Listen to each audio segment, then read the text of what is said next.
Well, thanks everybody for attending this really fantastic session on AI and the law.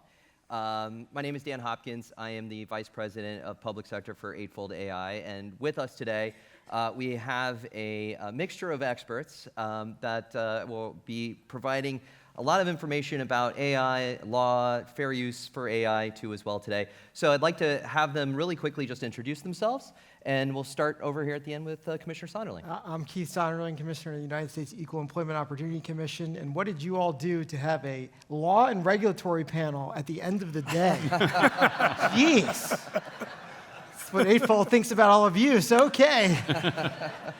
Thanks for having me. In addition to my day job as Commissioner, this is my third appearance at Cultivate now, so I appreciate the warm reception. That's number 2 on my resume, Ashu. I'm Scott Sumner. I work for the Defense Innovation Unit. We sit between the technology community and the Pentagon and try to accelerate the adoption of commercial technology into the Department of Defense. I'm a program manager in the AI/ML portfolio. This is my second presentation at Cultivate.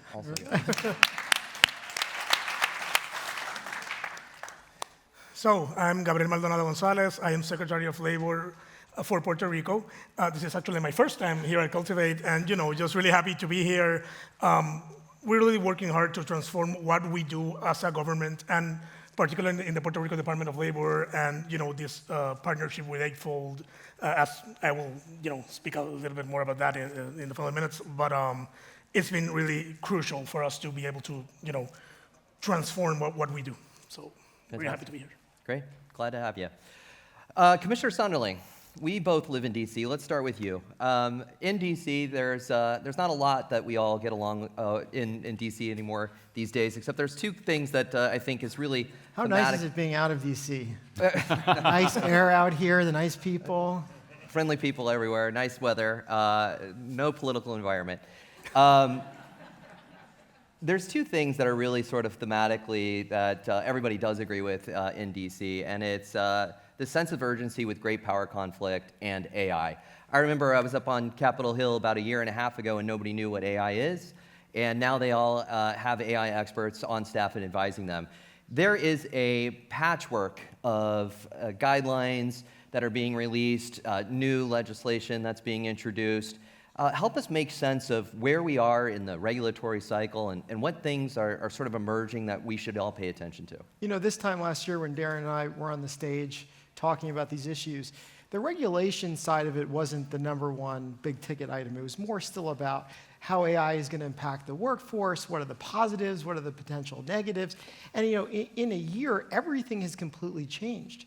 And a lot of that was about ChatGPT. And if you remember, right at the end, it was just like, what's this ChatGPT thing? Barely. That really got more global interest than we've ever seen before. Because for the first time now, everyone can actually understand AI. Everyone's grandma could go online and ask ChatGPT a question, opposed to some of the other issues about machine learning and natural language processing, some of these long-standing AI uses within organizations. So it became real for a lot more people with the advent of ChatGPT being so widely available. And what that happened, as we know, DC likes to react to things and inject themselves right in the middle of any kind of global news.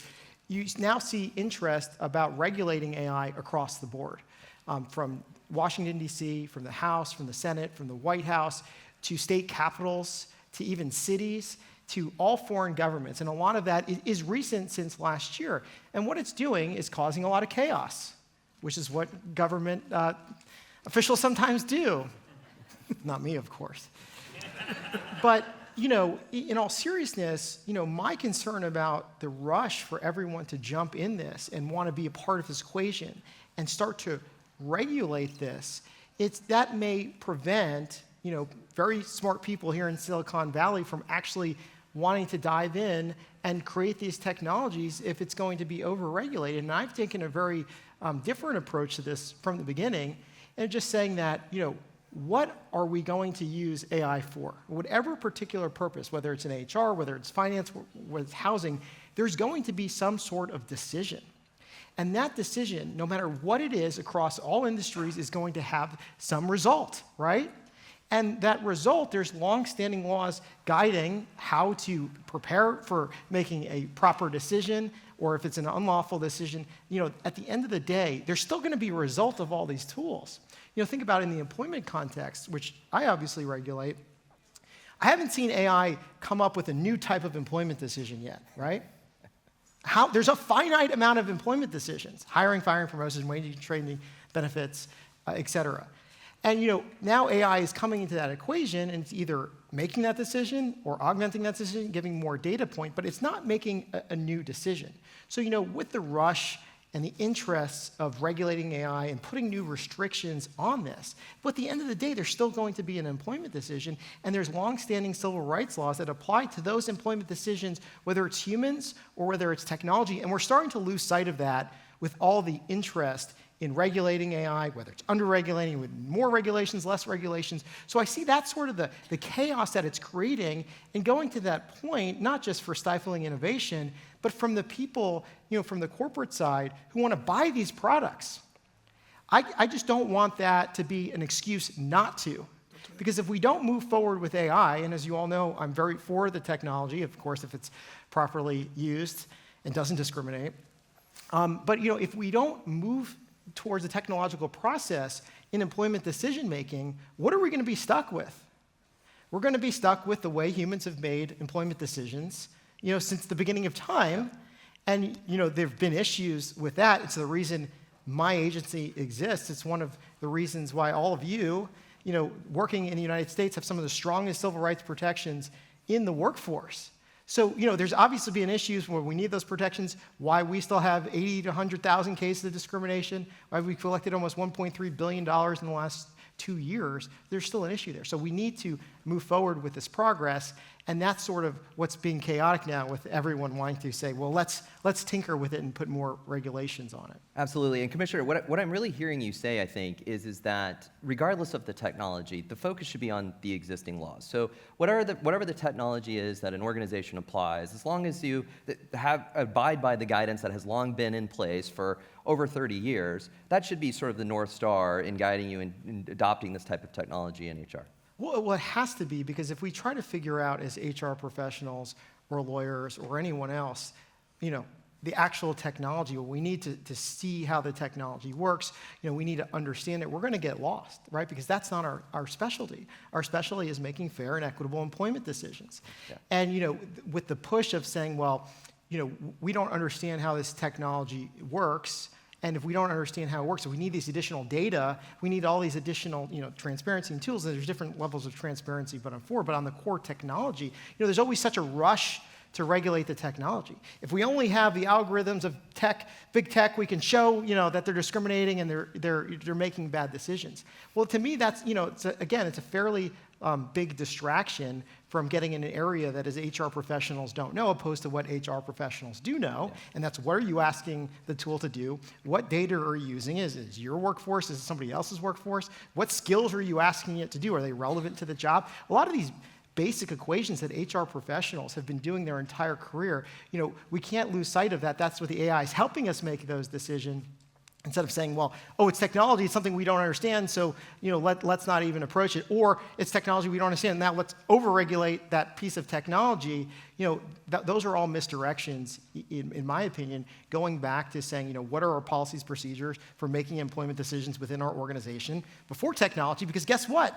Those need to apply to the same decisions you're going to be using AI to help you make or completely make, and there's no difference there. And that's what we're going to be looking at from the federal government from an enforcement perspective, that result of their decision, and was there bias or not. And it's really that simple. And with the rush to have everyone involved in AI now, we're losing sight of that because we're focusing too much on this advanced technology, which is difficult for most people to understand. And it's proving hard to regulate some of that advanced technology, even with the advent of generative AI, which can be essentially unlimited use cases. The EU, you even see them kind of struggle with how do they actually come to terms and regulate that, and they ended up regulating it based off of compute to train the model, right? They weren't even looking at the use cases. And so it's very difficult, I think, to figure out how to regulate this technology without losing sight of how it's actually being used. And so I think, to your point, that's really becoming the critical element. Or the alternate, yeah, staying with the status quo, yeah, which I explained has its own issues as well, and really not advancing the workforce.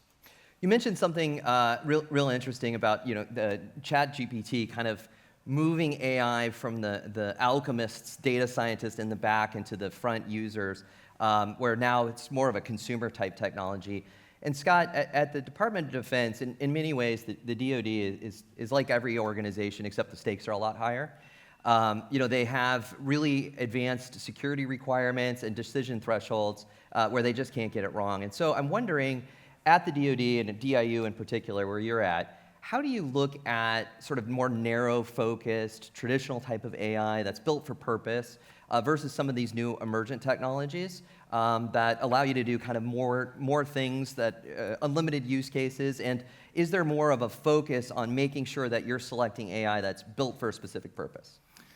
Well, the advent of generative AI and everything that you've mentioned has taken the buzz to an even higher level than it was before. And so what it really calls us to is responsible use. The thing about special purpose AI, the models can tend to be smaller, they can tend to be easier to maintain and run, which is an attractiveness, but you have to make sure, again, that you're using it responsibly. At the DoD, we have ethical principles that are published by the Pentagon. Then at DIU, within our AI/ML portfolio, we have a responsible AI initiative that was also referenced earlier in the day, where we make sure that we do API-level testing of models. We do all kinds of due diligence on the technology under the hood to make sure that it's operating in a responsible way. One of the projects that I run is this thing called Gig Eagle. It's a gig marketplace for the Department of Defense, a two-way marketplace with skills and needs. And we depend on Eightfold's algorithms to do the matching. So we're subject to a lot of the same laws that go into actual employment, and we have to make sure that these models are operating in an ethical and responsible way. And so, yeah, the buzz is higher, but you have to be just as vigilant about how you're going to use it to make sure that the outcomes are just as acceptable. Yeah, absolutely. And speaking in terms of use and outcomes, Mr. Secretary, at the Department of Labor in Puerto Rico, you're really leaning in to use artificial intelligence to unlock some really amazing outcomes for the citizens and employers of Puerto Rico. I'm wondering if you might be able to share a little bit about sort of the decision to use AI where it wasn't ever used before, and really leaning in to the technology and the outcomes that it's providing. Yeah, definitely. So as I mentioned earlier, our partnership with Eightfold is really key in transforming how we provide services to our citizens, whether it's employers on one side of the equation or the talents themselves on the other side. Let me just say this, in Puerto Rico, we've been through a lot this past couple of decades. An economic recession that started way before the one you had here stateside. We started that in 2006 as opposed to 2008. The government was in bankruptcy mode. Thank God we finally got out of that process. We had Hurricane Maria, Hurricane Irma, another hurricane in 2022 Fiona, earthquakes as well, something that is not usual in Puerto Rico, and of course the global pandemic of COVID-19. After all that, and these past 2 or 3 years, we've seen a rebounding economy and stuff that hasn't been going on in Puerto Rico since the 1990s. So when you look at the workforce, and even if we have made a lot of progress in terms of, for example, we have the lowest unemployment rate ever recorded in Puerto Rico right now. The labor force participation rate is way up than what we had before. But these two main economic indicators, or labor market indicators, are still way behind when we compare them to the national average in the U.S. For example, we have, when I'm mention a historic unemployment rate, it's 5.8% versus the 3-4% that you see at the national level. So we're still way behind in that sense, but still made a lot of progress when you look at this historically.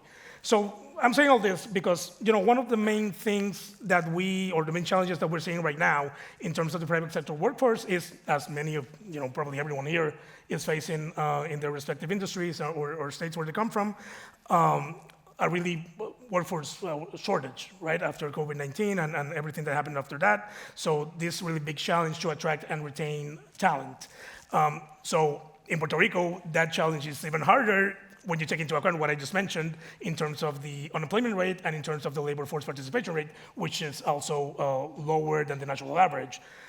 So we got to thinking how we can innovate, how we can do things differently, and what tools are out there that can really help us transform our services and actually drive the number up in terms of the labor force participation rate and keep driving unemployment down when talking about the unemployment rate. So, as of course we looked at Eightfold at some point, and after I think this process lasted like 2 years or maybe a year and a half. A lot of meetings. We even sat down with Governor Pedro Pierluisi to discuss what we were doing and what we wanted to do. But in the end, everyone was really convinced that this was the right move for us to be able to provide the services that we needed to provide to our constituents. And so far, so good, right? We launched this in December. We launched a talent portion of our Workforce Exchange platform in December. Last month, we launched the employer component, where now employers can also register and upload job opportunities and make use of the Eightfold's AI matching component tools. So, I think it is going to take a while for us to have the number of, registered talents or registered employers to have this work as we envision it. But I think we're going to get there, and, so far so good in terms of how many people have been registered. Yeah, I mean, we're so fortunate in the United States to have states and commonwealths to provide really the laboratory for democracy, to be able to leverage new technologies for good and for your citizens. What do you think, when you look back at sort of historically how this was done and some of the regulations that were in place, how do you think AI really transforms that, and what does that mean for the citizens of Puerto Rico? Well, I think it's a really great way to, on one hand, when thinking specifically about the Workforce Exchange, it's gonna, it's a free service, of course. It has a cost for the government, but in terms of the employer and the talent that use it, it's free for them. So this is a great tool for them to speed up the work. For example, in the case of a recruiter or an employer, the whole HR recruitment and selection process, they're going to be able to filter candidates easily, way faster than actually looking at hundreds of resumes for a specific position at one given time, and make sure that they actually find the best talent with the use of Eightfold's AI matching capabilities. So. It really makes sense for everyone to use it. Of course, and this is something that when I'm talking about our platform in Puerto Rico, I emphasize a lot. This is probably the best technology out there. That's why we selected it. It's a really great platform, but it really doesn't mean anything if people don't use it, right? Because you really, looking from a government perspective, our citizens don't have to use the platform necessarily. They can just use whatever else. They can go on Indeed or LinkedIn or whatever. So a big challenge is definitely how we can convince the people that this is the best platform and this is what you need to use in order to, take your career to the next level. Got it. Scott, to go back to you, you mentioned sort of balancing innovation, and we've been partners for about 2 years now. And a lot has changed. There's the new executive order on AI too as well. Has that changed anything in your overall approach? And more importantly, how do you balance the need and speed of innovation with an increasingly regulatory risk mitigation posture from the administration? Well, the Pentagon is a quirky place to be. Talk about risk averse, talk about sclerotic in terms of forward thinking. We're trying to drag them into the 21st century kicking and screaming. And so Defense Innovation Unit, we have our fans in Washington, D.C. who say we're never going to catch up unless we do something differently. But then we have other people that say, those upstarts out in California, that is not how we do business around here. So it runs the gamut. The challenge for us is to make sure that we produce output, meaning innovation decisions that people can get behind, make sure that things are being used responsibly. We have a tough customer. There's tons of technology out there that they could be taking advantage of, but the burden's on us to prove that it will all work and that people will not open up the newspaper and see, oh, such and so was shut down or whatever because AI was somehow used irresponsibly. So the challenge has always been great. It doesn't take too many instances of bad press for things to look tarnished, right? So facial recognition, I mean, the list is already fairly long of ways that AI has been somehow misused or not responsibly deployed. So we are very actively working to combat all of that, to make sure that every AI-based solution that we bring into the Department of Defense is being used responsibly, ethically, all those things that we're all seeking. So it's tough. Well, you bring up a good point. There's a lot of sensationalism around AI, and even at a state level, in the absence of national AI legislation or even privacy legislation for that matter, you see a number of states that try to narrowly focus, pass laws on AI. I think there's about 18 at last count, but mostly those are relegated to sort of biometrics or sentiment analysis, facial recognition stuff. I wonder if in Puerto Rico especially, where there are use cases for good, where there's a lot of AI that's being used to impact the life of citizens in a positive way, along with the companies that are wanting to do business in Puerto Rico. If those kind of stories are more known and states like Puerto Rico lean into artificial intelligence, do you feel like that really allows better outcomes and better messaging around the good for AI that may even impact some policymakers' decisions on how to mitigate the risk or assess the risk? I think so. And of course, in Puerto Rico, we always look at what's happening at the federal level because in most of instances, whatever happens at the federal level will also apply to us, right? So such as the laws that Commissioner Sonderling enforces. And of course, there's been some legislative action in Puerto Rico pertaining to, not related to employment law, but other aspects of AI use, such as the deep fakes and the political scene and stuff like that. But none of that has gotten approved yet, but I think that there's a good sense, at least from the executive branch side, that these tools, if used correctly, if used responsibly, can really change the game in terms of the services that we provide to our citizens, right? And I've been talking about the workforce exchange because it's the one that we've been implementing with Eightfold, and it's probably one of the biggest projects we have. But at the Department of Labor, we've also been using implementing other tools that are going to be rolled out soon. For example, GPT-like chatbot that's going to help people with labor and employment law consultations. So that's something that's really, in terms of providing guidance, can change the game and make people, more, have them be more conscious about what they need to comply with and what they need to do if they have a claim, if it was an employee, right? We're also doing AI. We get a lot of calls, as any other state agency. We have a huge number of calls that get into the department. Many of them don't get answered because we don't have the capacity to actually answer all of those calls at once throughout the different programs. So we're using AI now to provide like a call management service that will allow us to filter those calls, provide the services that the people want, and get the attention that they need. Just to give a few examples that we're doing at the department. Other components of the government and the government as a whole, for example, is also using Eightfold currently in a pilot program phase, but we're using Eightfold talent management model. I'm not sure what you call it. The talent management and talent acquisition? So the government of Puerto Rico is using that to hire their own employees. So that's another big change in terms of how the government is getting involved in all this. And of course, many other agencies are doing their own things pertaining to the programs that they have and using AI to boost whatever services they provide. Interesting. Commissioner, let me come back to you for a second on that, and I'll ask a kind of a similar question, is that I think we just saw in Connecticut the governor vetoed a wide-ranging AI bill calling it too fast, too soon. Do you think that there's a sense of, coming back to your earlier point, where it's like maybe we need to pull back from the regulation on AI because of the emerging opportunities that it provides for some of these states, and really more of a focus back to existing legislation and making sure that AI outcomes adhere to those principles? Yeah, well, what we're seeing across state capitals is everyone wanting to legislate in this space.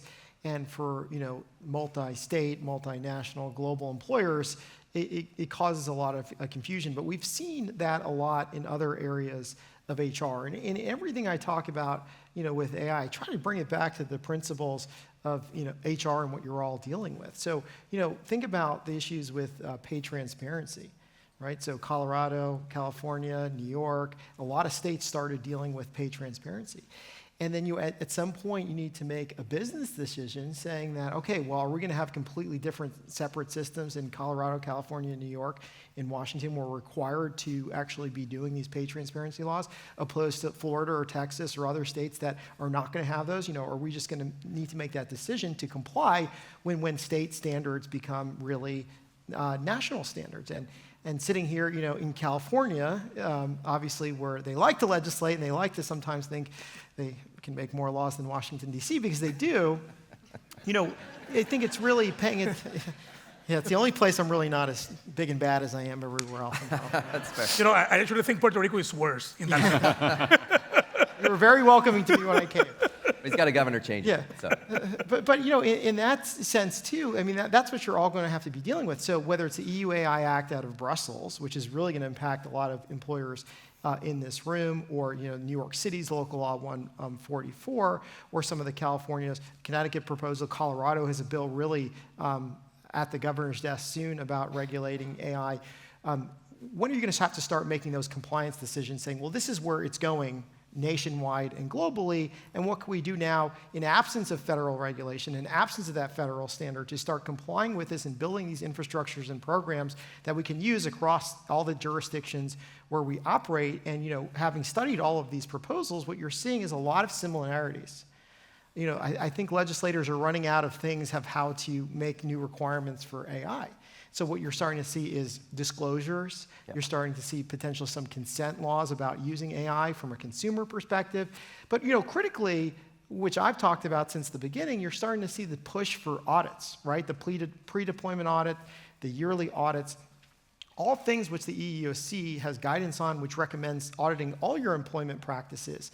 So, as these various requirements are going to become mandatory in certain areas, if you're starting to use them across the board, you're also going to be compliant with federal law. If you're required to do a pre-deployment audit because you operate in New York City, for instance, where a law actually, exists, or the way California is going, or the way, Colorado or Connecticut's going, well, if you do that pre-deployment audit by yourself and you see that the tools are not doing what they're supposed to do, and you can correct that before ever making a decision on someone's livelihood, you're also going to be in compliant with the EEOC too. So it's not all fear and doom and gloom about these states trying to regulate, because a lot what they're trying to do, and I understand some of the data privacy issues are very state-based and get very complicated. I'm simplifying this from the EEOC perspective, but a lot of these requirements they're asking you to do, you really could and should be doing anyway to make sure that these tools are actually giving you the intended result. Yes. And not discriminating. So I don't, I know it is chaotic, but again, as HR professionals, you just went through this with pay transparency, and there are going to be other new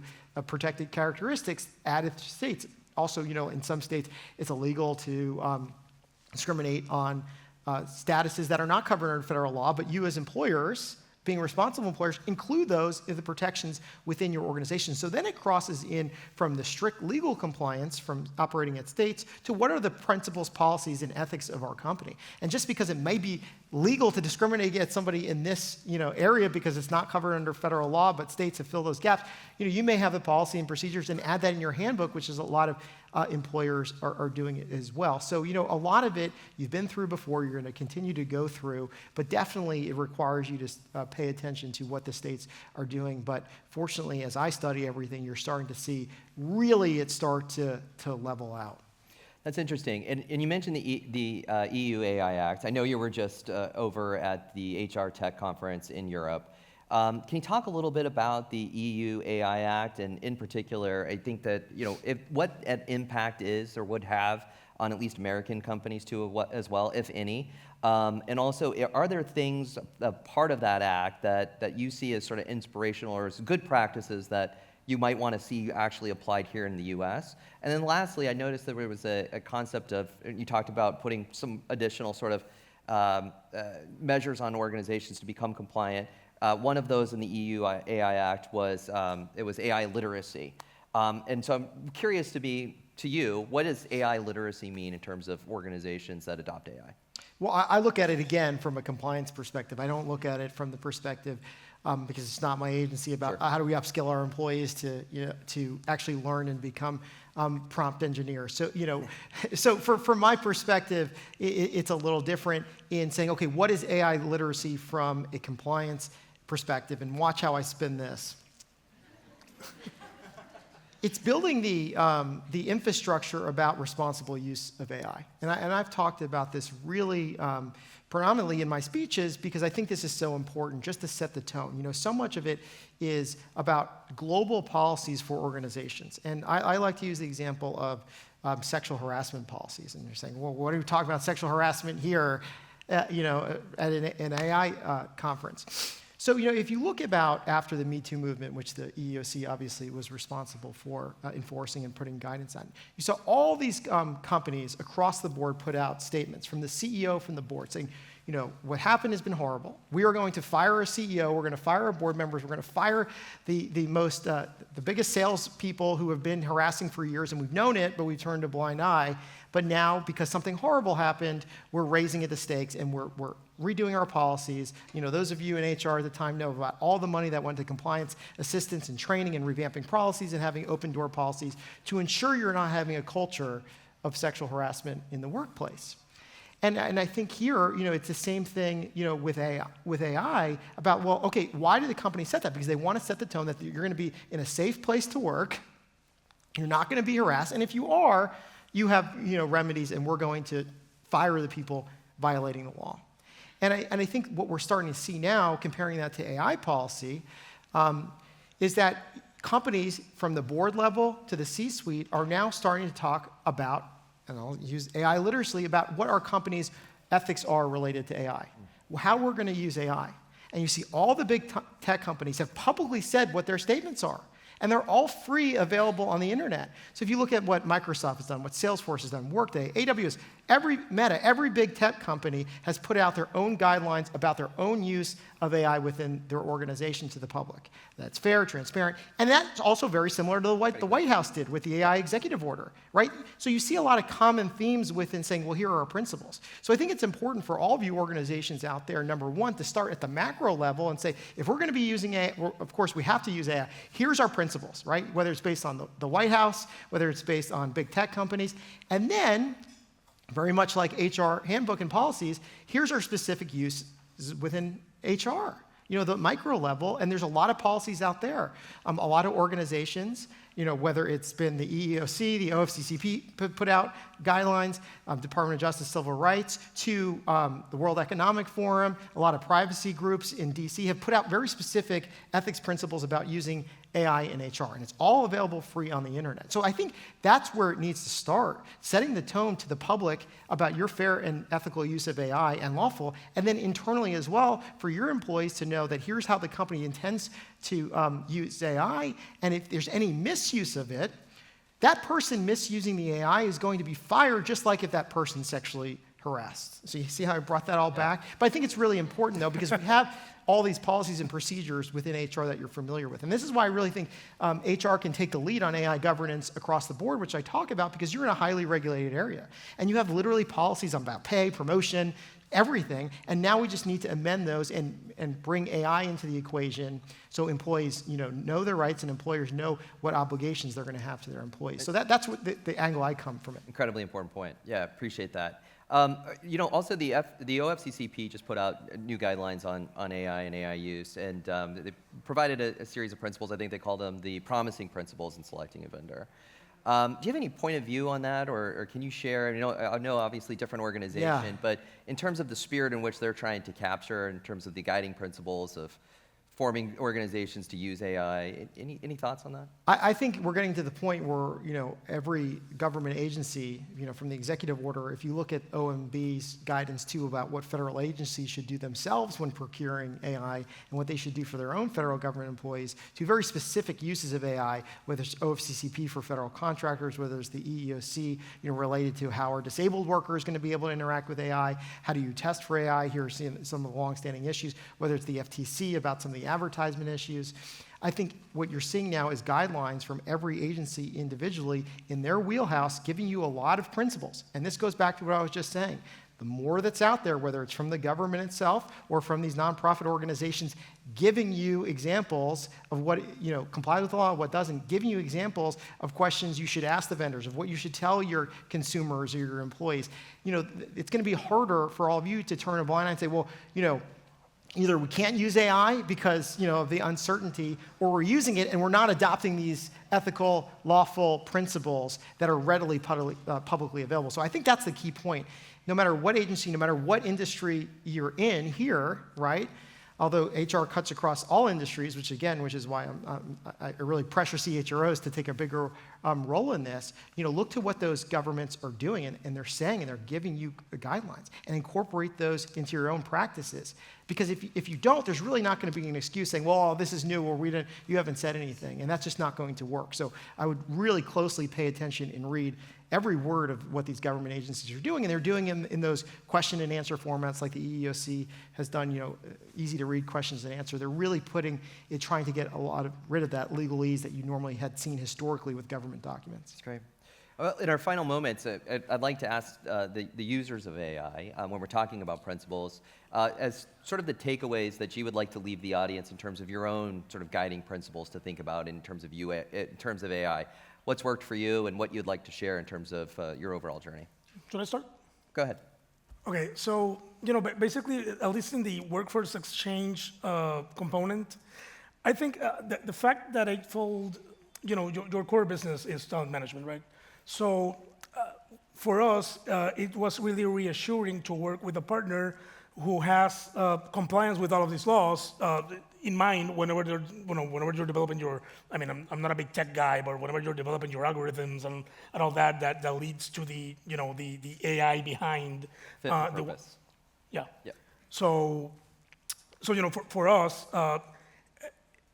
we wouldn't have it any other way. And I'm saying this because, everyone's saying on the news that, this system or the other, that there's been issues specifically related to hiring practices where some systems provide biased recommendations, whether it's on purpose or conscious. Well, I'm not going to get into that, but it leads to a potentially discriminatory practice.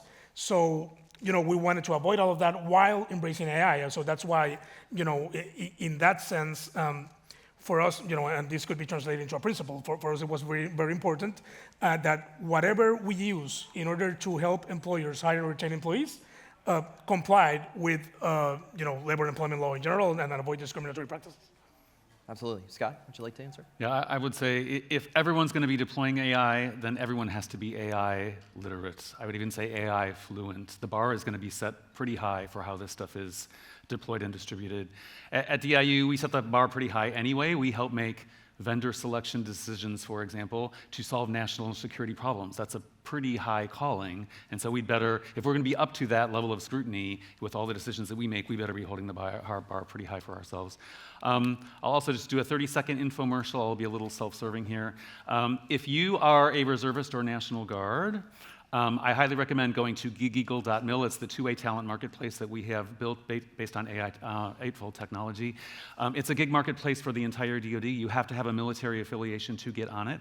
On the supply side with the skills are reservists and National Guard. So if you have that affiliation, you can get through our authentication mechanism and get onto the platform. You can see Eightfold working on behalf of the DoD right now. We're in our public testing phase. So I highly recommend that you would get on. Fantastic program, yeah. Did you want to leave us with anything? Yeah, just a theme in all of this, and my only infomercial is to comply with the law, or we will show up and it won't be pleasant. But, in all seriousness, with the challenges of integrating AI in HR, and, we could have spent an hour talking about the issues with implementing generative AI from, a worker perspective of having it, helping them do their jobs, about layoffs related to that. But, as HR professionals, you really just can't be intimidated by the technology. And you really just have to understand, going back to saying, well, what do you do within your organization? What are the ethical and principles that you have? And how is this AI going to work within the constraints of what is best for you, your organization, your industry, and most importantly, how is it going to comply with the law? And that's what you really need to be thinking about when integrating these tools that are going to really help you make those decisions via technology. But at the end of the day, it's still the practice of HR. It's still employment decisions. And we can't lose sight of that, whether it's through regulations, whether it's through technology. So it's almost like slow down and go back to what you know best, and that's how to make lawful employment decisions. Super insightful. Well, I want to thank you all for your time today. Really appreciate your expertise. And thank you all for your time during this panel. So thanks a lot.